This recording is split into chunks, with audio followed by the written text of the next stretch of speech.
AP assembly budget సమావేశాలు రేపటి నుంచి ప్రారంభమవుతాయి.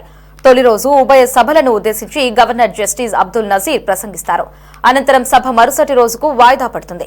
సభ వాయిదా పడిన తర్వాత బీఏసీ సమావేశంలో ఎన్ని రోజుల పాటు సమావేశాలు నిర్వహించాలి, ఏ రోజు ఏ అంశంపై చర్చించాలనే ఎజెండాను ఖరారు చేస్తారు. మొత్తం 2 లేదా 3 వారాల పాటు సమావేశాలు జరిగే అవకాశం ఉంది.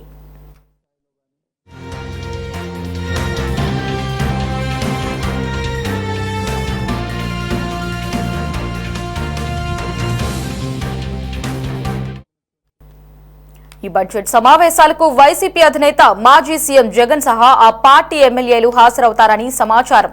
మరోవైపు అసెంబ్లీ సమావేశాల నేపథ్యంలో ప్రాంగణంలో రాకపోకలు, సమావేశాలపై ఉన్న నిబంధనలను కట్టుదిట్టంగా అమలు చేయాలని అధికారులు నిర్ణయించారు. ఈ మేరకు మంత్రులు, ఎమ్మెల్యేలు, ఎమ్మెల్సీలు, మీడియా, సందర్శకులు, పోలీసు సిబ్బందికి ప్రత్యేక పాసులు జారీ చేశారు. భద్రతా కారణాల దృష్ట్యా పాసులు ఉన్నవారిని మాత్రమే అసెంబ్లీ ప్రాంగణంలోకి అనుమతిస్తారు. అసెంబ్లీ మండలిలో వేర్వేరు ప్రాంతాలకు వెళ్లేందుకు వివిధ రంగుల కోడ్లతో పాసులు జారీ చేశారు.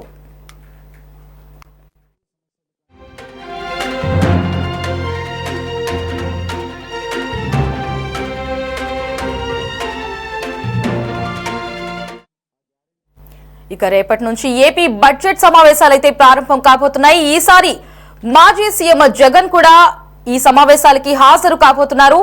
సో దీనికి సంబంధించి మరింత సమాచారాన్ని మా కరెస్పాండెంట్ రామకృష్ణ ఫోన్ ఇన్ లో అందిస్తారు.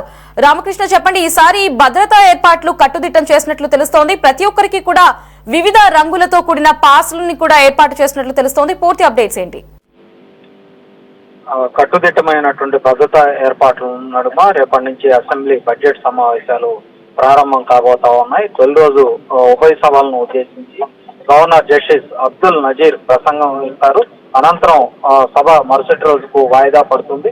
సభ వాయిదా పడిన తర్వాత బీఏసీ సమావేశం నిర్వహిస్తారు. ఈ సమావేశం అసెంబ్లీ సమావేశాలు ఎన్ని రోజులు నిర్వహించాలి, దాంతో ఏ రోజున ఏ అంశం మీద చర్చించాలి, ఎలాంటి బిల్లులను సభలో ప్రవేశపెట్టాలన్న దాని మీద ఎజెండాను పూర్తి స్థాయిలో ఈ బీఏసీ సమావేశం ద్వారా ఖరారు చేస్తారు. అయితే ఈసారి అసెంబ్లీ సమావేశాలను 2 లేదా 3 వారాలు నిర్వహించాలన్నటువంటి ఆలోచనతోటి ప్రభుత్వం ఉంది. ఆ క్రమంలో రేపు బీఏసీ సమావేశంలో ఎన్ని రోజులు నిర్వహించాలన్న దాని మీద దాన్ని నిర్ణయించే అవకాశం అయితే కనిపిస్తా ఉంది.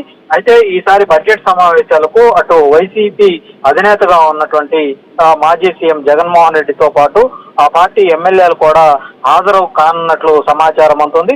అసెంబ్లీ సమావేశాల నేపథ్యంలో అక్కడ ఉన్నటువంటి అసెంబ్లీ ప్రాంగణంలో రాకపోకలు, ప్రవేశాలపై కొన్ని కఠినమైనటువంటి నిబంధనలను అమలు చేస్తా ఉన్నారు. ఇప్పటికే అధికారులు దానికి సంబంధించినటువంటి నిబంధనలను కూడా రూపొందించారు. మంత్రులు, ఎమ్మెల్యేలు, ఎమ్మెల్సీలు, మీడియా ప్రతినిధులతో పాటు గ్యాలరీలను సందర్శించే వాళ్ళు, పోలీసుల సిబ్బందికి ప్రత్యేకంగా పాసులను కూడా జారీ చేయడం జరిగింది. భద్రతా కారణాల దృష్ట్యా పాసులు ఉన్న వారిని మాత్రమే అసెంబ్లీ లోపలికి అనుమతిస్తారు. అలాగే మండలితో పాటు శాసనసభ 2కు వేరు ప్రాంతాలకు వెళ్లేందుకు వివిధ రంగులతో కూడినటువంటి పాసులను జారీ చేయడం జరిగింది. ఇక మండలి chairman, speaker, deputy speaker, CM తో పాటు డిప్యూటీ సీఎం కు మాత్రమే అసెంబ్లీ గేట్ 1 నుంచి అనుమతించడం జరుగుతుంది. ఇక గేట్ 2 నుంచి మంత్రులు మాత్రమే అనుమతిస్తారు. గేట్ 4 నుంచి ఎమ్మెల్యేలు, ఎమ్మెల్సీలకు మాత్రమే అనుమతిస్తూ ఇప్పటికే అసెంబ్లీ సెక్రటరీ బులెటిన్ కూడా జారీ చేయడం జరిగింది. మండలి చైర్మన్, స్పీకర్, ముఖ్యమంత్రులు వచ్చి వెళ్లే కారిడార్ లోకి ఇతరులు ఎవరిని కూడా అనుమతించబోమని ఇప్పటికే చాలా స్పష్టంగా చెప్పడం జరిగింది. మంత్రులు, సభ్యుల వ్యక్తిగత సహాయకులను అవసరం మేరకు మాత్రమే అనుమతిస్తామని కూడా ఇప్పటికే స్పష్టం చేశారు. అలాగే నిషేధిత ఆయుధాలు కానీ, లాఠీలు కానీ, ప్లకార్డులు కానీ, విజిల్స్ వంటి వాటితోటి అసెంబ్లీలోకి ప్రవేశించరాదని కూడా చాలా స్పష్టంగా ఆదేశాలు ఇవ్వటం జరిగింది. భద్రతా కారణాల దృష్ట్యా సభ్యులు తమ వ్యక్తిగత సహాయకులను తీసుకుని లోపలికి రావద్దని కూడా ఆయా ఎమ్మెల్యేలకు చాలా స్పష్టంగా ఆదేశాలు కూడా ఇవ్వటం జరిగింది. అసెంబ్లీలోని మీడియా పాయింట్ మినహా ఇతర చోట్ల మీడియా సమావేశాలు నిర్వహించకూడదు. దానికి సంబంధించి కూడా ఇప్పటికే సభ్యులందరికీ కూడా, మంత్రులకు కూడా సూచనలు అయితే జారీ చేయడం జరిగింది.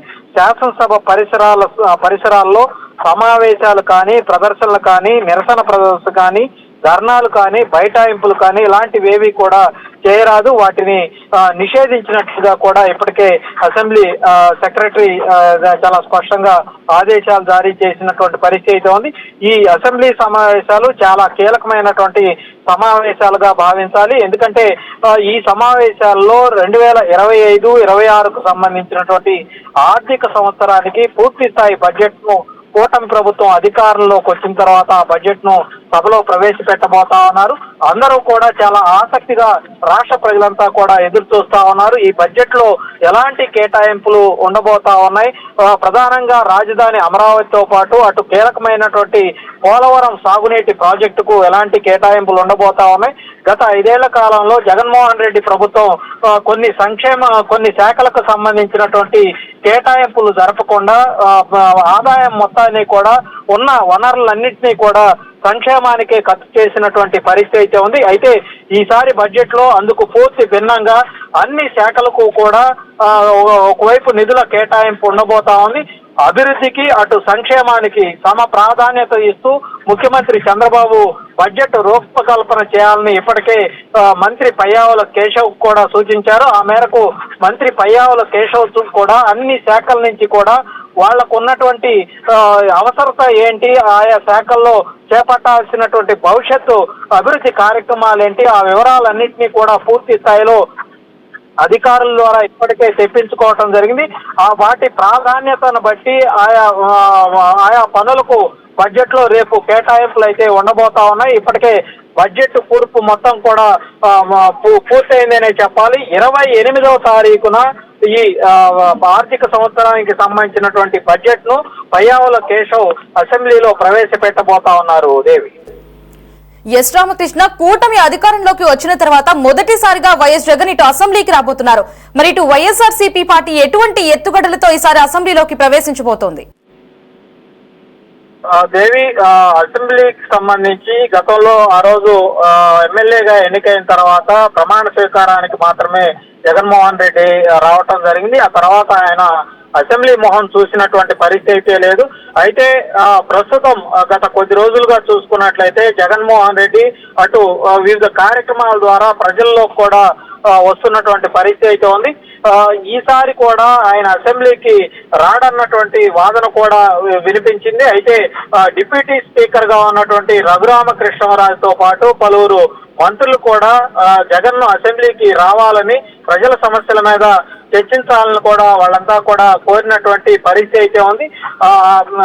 వరుసగా గనక 60 రోజులు గనక హాజరు కాని పక్షంలో జగన్మోహన్ రెడ్డి సభ్యత్వం రద్దవుతుందన్నటువంటి విషయాన్ని కూడా చాలా స్పష్టంగా డిప్యూటీ స్పీకర్ రఘురామకృష్ణరాజు చెప్పినటువంటి సందర్భం అయితే ఉంది. అయితే నిన్న మొన్నట్లో జగన్మోహన్ రెడ్డి చాలా స్పష్టంగా ఈసారి అసెంబ్లీ సమావేశాలకు వెళ్లాలన్నటువంటి నిర్ణయాన్ని ఎవరైతే తోటి సహచర ఎమ్మెల్యేలతో కూడా పంచుకున్నట్లు తెలుస్తోంది. మొత్తానికి జగన్మోహన్ రెడ్డితో పాటు మొత్తం 11 మంది ఎమ్మెల్యేలు కూడా రేపు అసెంబ్లీ సమావేశాలకు హాజరయ్యే అవకాశం అయితే కనిపిస్తా ఉంది. దేవి.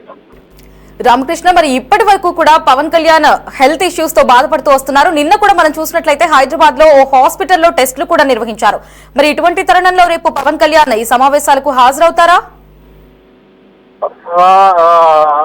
అసెంబ్లీ సమావేశాలకు సంబంధించి అటు పవన్ కళ్యాణ్ హాజరు అయ్యే అవకాశాలు అయితే కనిపిస్తా ఉన్నాయి. ఎందుకంటే ఇవాళ సాయంత్రం జనసేన పార్టీకి సంబంధించినటువంటి శాసనసభా పక్ష సమావేశం కూడా ఏర్పాటు చేసుకోవటం జరిగింది. ఆ సమావేశంలో రేపు బడ్జెట్ సమావేశాల్లో అనుసరించాల్సినటువంటి వ్యూహాలు, వీటికి సంబంధించి కూడా సాయంత్రం చర్చించబోతా ఉన్నారు. గత కొద్ది రోజులుగా ఆయన వెన్ను నొప్పితో బాధపడుతున్నటువంటి సమాచారం పార్టీ వర్గాల ద్వారా అందుతూ ఉంది. ఈ క్రమంలోనే ఆయన అపోలో వైద్య హాస్పిటల్లో హైదరాబాద్ లో కొన్ని పరీక్షలు కూడా చేయించుకున్నారు. ఈ పరీక్షలకు సంబంధించి మరి వైద్యులు కొన్ని సూచనలు కూడా ఆయనకు చేసినట్లు తెలుస్తా ఉంది. ఎక్కువసేపు ఆయన కూర్చోవటం వంటివి చేయకూడదని వైద్యులు చెప్పినట్లుగా సమాచారం అందుతుంది. మరి ఆయన అసెంబ్లీలో ఎక్కువ గంటలు కూర్చునే పరిస్థితి అయితే ఉండదు. వెన్నునొప్పి కారణంగా ఆయన ఇబ్బంది పడుతున్నటువంటి పరిస్థితిలో మరి సమయాన్ని అసెంబ్లీకి సంబంధించినటువంటి సమావేశాల్లో ఆయన కేటాయించే అవకాశం అయితే ఉంది. రేపటి నుంచి అయితే అటు జనసేన పార్టీకి సంబంధించి పవన్ కళ్యాణ్ కూడా అసెంబ్లీకి హాజరయ్యే అవకాశం అయితే కనిపిస్తా ఉంది. Right Ramakrishna, thanks for the updates. మండలి chairman, speaker, deputy speaker, CM, deputy CM కు మాత్రమే అసెంబ్లీ గేట్ 1 నుంచి అనుమతి ఉంటుంది. గేట్ 2 నుంచి మంత్రులకు మాత్రమే అనుమతిస్తారు.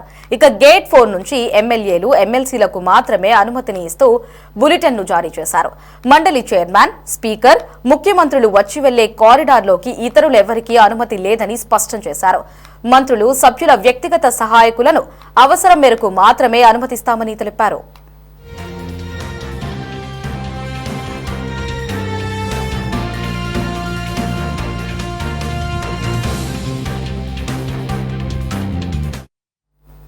ఆయుధాలు, లాఠీలు, ప్లకార్డులు, విజిల్స్ వంటి వాటితో అసెంబ్లీ ఆవరణలోకి ప్రవేశం లేదని తెలిపారు.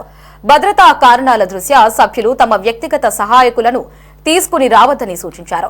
అసెంబ్లీలోని మీడియా పాయింట్ మినహా ఇతర చోట్ల మీడియా సమావేశాలు నిర్వహించవద్దని సభ్యులకు, మంత్రులకు సూచనలు జారీ చేశారు. శాసనసభ పరిసరాలలో సమావేశాలు, ప్రదర్శనలు, ధర్నాలు, బైఠాయింపులు పూర్తిగా నిషేధించినట్లు వెల్లడించారు.